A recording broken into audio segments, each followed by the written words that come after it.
Welcome, rational thinkers and champions of evidence-based reasoning, to the Free of Faith podcast. This is the place where we dare to peel back the comforting but opaque layers of faith-based claims and expose their logical shortcomings. Today's topic asks a deceptively simple but profoundly revealing question. Wouldn't a genuine personal relationship with Jesus include non-public knowledge about him? Let's get into it. Imagine someone says they have a deep personal friendship or romance with Elvis.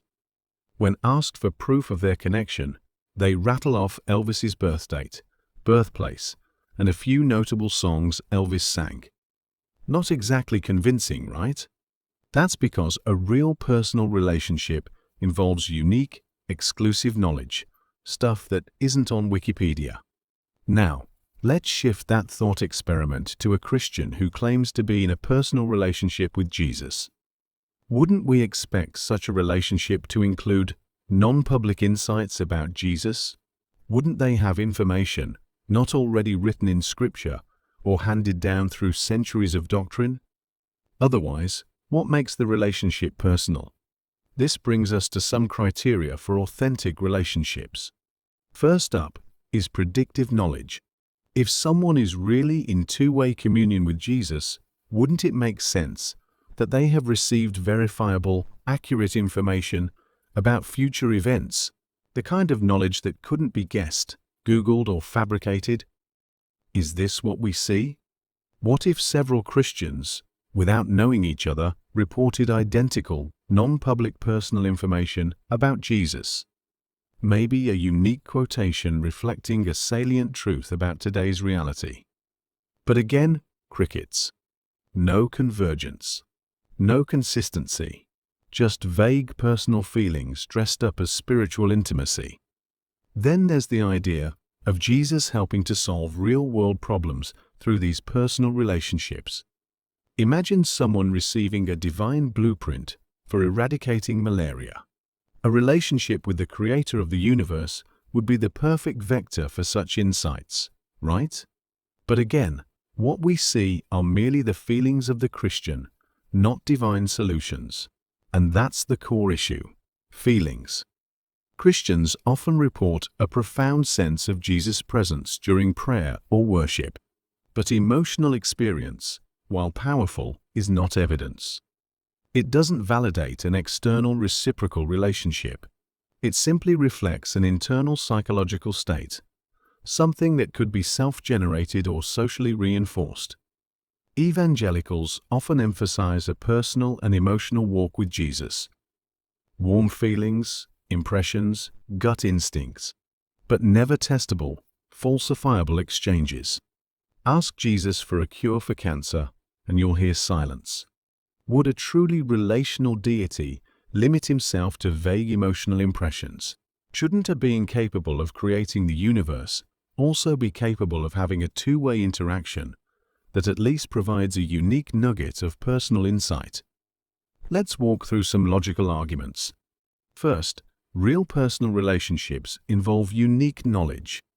If Christians claim a relationship with Jesus, we'd expect them to have private insights about him. They don't. The relationship lacks the hallmarks of being personal. Second, if personal revelations about Jesus were real, we'd expect multiple believers to report identical non-public details. But this never happens. There's no convergence. Third, predictive knowledge. If believers could consistently predict events based on divine communication, we'd be having a very different conversation right now. But we're not. Fourth, emotional experiences, however heartfelt, just don't cut it as evidence. You can feel close to a fictional character. That doesn't mean they know your name. Fifth, theological excuses vary. Some say it's all about faith. Others say the Bible is enough. Others say Jesus talks, but only in feelings. Still others say mystery is part of the charm. But none of these responses answer the core problem.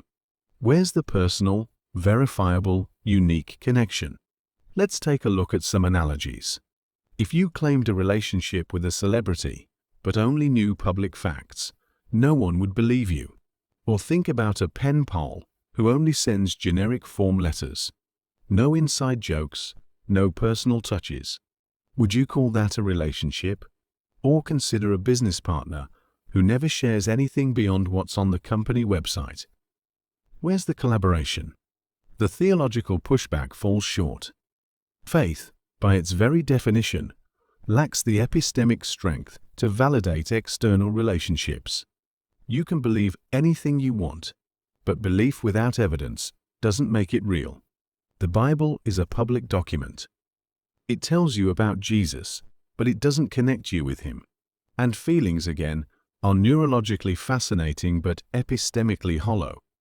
Some argue God's divine intellect means we're too limited to expect a real conversation.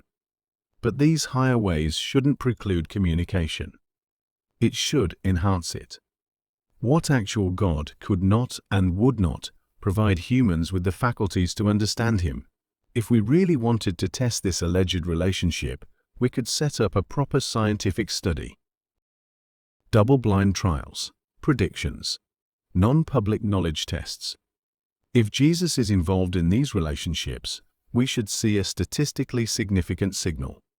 But every time this kind of thing has been tested, the results fall flat. No special insight, no special access, just wishful thinking dressed up as intimacy. So, what does this all mean? It means that the claim of a personal relationship with Jesus lacks the defining features of actual relationships. These include unique knowledge, mutual influence, two-way interaction, shared experiences, and verifiable reality. Instead, what we're left with are internal convictions, emotional sensations, and circular theological defenses. If this conversation has sparked some questions, or even some discomfort, that's a good thing. Questioning is the first step toward clarity. Don't settle for easy answers or platitudes. Dive deeper, explore further, and demand evidence. Head over to Free of Faith to read the full article and join the discussion. Let's keep this conversation going, because the pursuit of truth doesn't stop at questioning. It's about finding answers that actually make sense. Thank you for tuning in to the Free of Faith podcast, where we expose the logical failings of faith and celebrate the clarity that comes with reason. Until next time, stay skeptical, stay curious, and remember, rationality always outperforms faith. Engage reality, and I'll see you soon.